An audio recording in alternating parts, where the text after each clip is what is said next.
Russia અને યુક્રેનની લડાઈમાં 1 જૂનનો દિવસ મહત્વનો સાબિત થવાનો છે, કારણ કે યુક્રેને રશિયા ઉપર ઇતિહાસનો સૌથી મોટો ડ્રોન હુમલો કર્યો છે.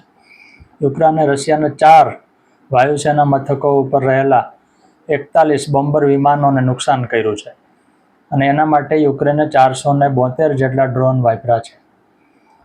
જોવાની વાત એ છે કે રશિયાના જે 4 વાયુસેના મથકોને નુકસાન થયું છે યુક્રેનની સરહદથી 700, 900, 2000 અને 4700 કિલોમીટર દૂર છે. એટલે કે રશિયામાં ખાસે અંદર જઈને યુક્રેને એના ઉપર હુમલો કરી દેખાડ્યો છે. ફેબ્રુઆરી 2023થી યુક્રેન રશિયાનો જંગ ચાલે છે. કોઈ નિર્ણય આવ્યો નથી. યુક્રેન હારતું નથી, રશિયા જીતતું નથી. પહેલી નજરે તો એવું લાગે કે રશિયા જગતની મોટી લશ્કરી તાકાત છે, તો એ બહુ સરળતાથી યુક્રેનને જીતી જવું જોઈએ, કારણ કે યુક્રેન શસ્ત્રોની દ્રષ્ટિએ પણ નાનું છે અને વિસ્તારમાં તો રશિયા કરતાં 27 ગણું નાનું છે. પણ 3 વર્ષના સમય પછી પણ રશિયાને જોઈએ એવી સફળતા મળતી નથી. ઉલટાની આજના હુમલાએ સાબિત કર્યું કે રશિયાની નિષ્ફળતાની સંખ્યા વધી રહી છે. હવે રશિયામાં અંદર જઈને આટલા બધા ડ્રોન હુમલો કઈ રીતે થયો, કારણ કે ડ્રોન એટલું લાંબુ અંતર કાપી ન શકે. તો યુક્રેન તરફથી જે વિગત આવી એવું છે કે 1.5 વર્ષથી આનું પ્લાનિંગ ચાલતું હતું. યુક્રેને શું કર્યું કે ડ્રોન વિમાનો તૈયાર કર્યા, એને રશિયામાં ટ્રાન્સપોર્ટ કર્યા, એટલે કે કોઈક રીતે રશિયામાં ઘુસાડી દીધા. પછી રશિયાના જે 4 વાયુસેના મથકો છે એને પસંદ કર્યા, ડ્રોનને ટ્રકમાં ગોઠવા, એ ટ્રક છે વાયુસેના મથકોની બાજુમાં પાર્ક કર્યા, એ ઓટોમેટિક ઓપન થતા હતા રિમોટથી, એટલે યુક્રેનમાં બેઠા બેઠા એને ઓપરેટ કર્યા. ટ્રક ખુલ્યા, એમાંથી ડ્રોન નીકળ્યા અને એણે રશિયાના જે બોમ્બર વિમાનો છે 41 જેટલા બોમ્બર વિમાનો Tu-95 અને Tu-22 પ્રકારના છે એને નુકસાન કર્યું છે. રશિયા માટે આ અનેક રીતે મોટું નુકસાન છે. એટલે રશિયન મીડિયા છે અને Perl harbour moment of Russia કહે છે. ઇતિહાસનો જાણીતો પ્રસંગ પર્લ હાર્બરનો છે, જ્યારે અમેરિકાના હાર્બર ટાપુ ઉપર જાપાને હુમલો કર્યો અને અમેરિકાના સંખ્યાબંધ યુદ્ધ જહાજો બીજા વિશ્વયુદ્ધ વખતે નુકસાનગ્રસ્ત કર્યા. અમેરિકાને ત્યાં સુધી વિશ્વયુદ્ધમાં એટલો બધો રસ નહોતો, પણ જાપાન એને છંછેડ્યો એટલે અમેરિકાએ ભાગ લેવો પડ્યો અને પછી અમેરિકાએ મોટે પાયે તબાહી મચાવી અને અણુ હુમલા કરવા સુધી વાત પહોંચી. એટલે પર્લ હાર્બર મોમેન્ટનો અર્થ એ થાય કે દુશ્મનને છંછેડી અને એકદમ આક્રમક મોડમાં લઈ આવો. તો રશિયા હવે આક્રમક મોડમાં આવશે, એના સુખોઈ અને બીજા ફાઇટર વિમાનો દ્વારા બોમ્બમારો કરશે. યુક્રેન ઉપર પ્રહાર કરી રહ્યું છે અત્યારે આના હુમલા પછી તુરંત જ. એ પણ છે.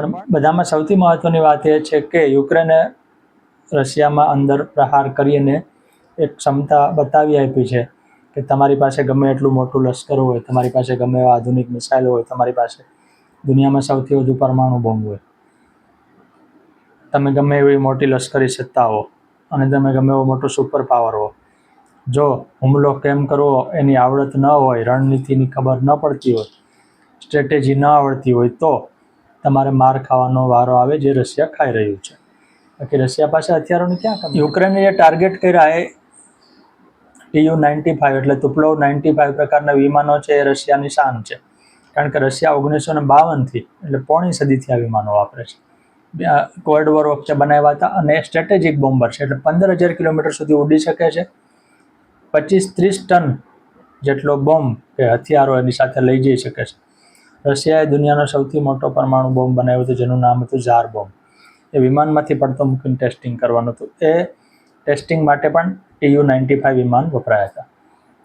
તો ખાસે ઊંચે ઉડી શકતા અને દૂર જઈ શકતા આ વિમાનો છે, એનો એક સમયે નાટો દેશોમાં છે, એટલે કે અમેરિકા અને સાથીદારો પાસે કોઈ તોડ નહોતો. એ લોકો એને વિમાનને બિયર એટલે કે રીંછ તરીકે ઓળખે છે, કારણ કે કદાવર છે, ઘાતક છે, દૂર સુધી પ્રહાર કરી શકે છે. પણ એને એના જ પાર્કિંગમાં, એના જ હેંગરમાં, એના જ રનવે ઉપર જઈને યુક્રેને તોડી પાડ્યા છે.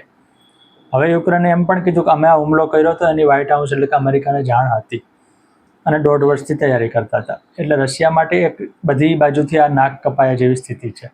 અને એવું નથી કે યુક્રેને કહ્યું કે અમે હુમલો કર્યો એટલે આપણે માની લઈએ. રશિયાએ પોતે સ્વીકારી લીધું કે હા, અમારા કેટલાક બોમ્બર વિમાનોને નુકસાન થયું છે અને અમે ડ્રોનને તોડી પાડ્યા વગેરે વગેરે, પણ સ્વીકારી તો લીધું જ છે. યુક્રેને આ યુદ્ધ જ ડ્રોન યુદ્ધ બનાવી દીધું છે. યુક્રેન પાસે રશિયા જેવા મોટા હથિયારો નથી અને યુક્રેન પાસે રશિયા જેટલી સંપત્તિ નથી. યુક્રેન 3 વર્ષથી લડે છે એનું કારણ છે સસ્તા દરનું યુદ્ધ કરે છે.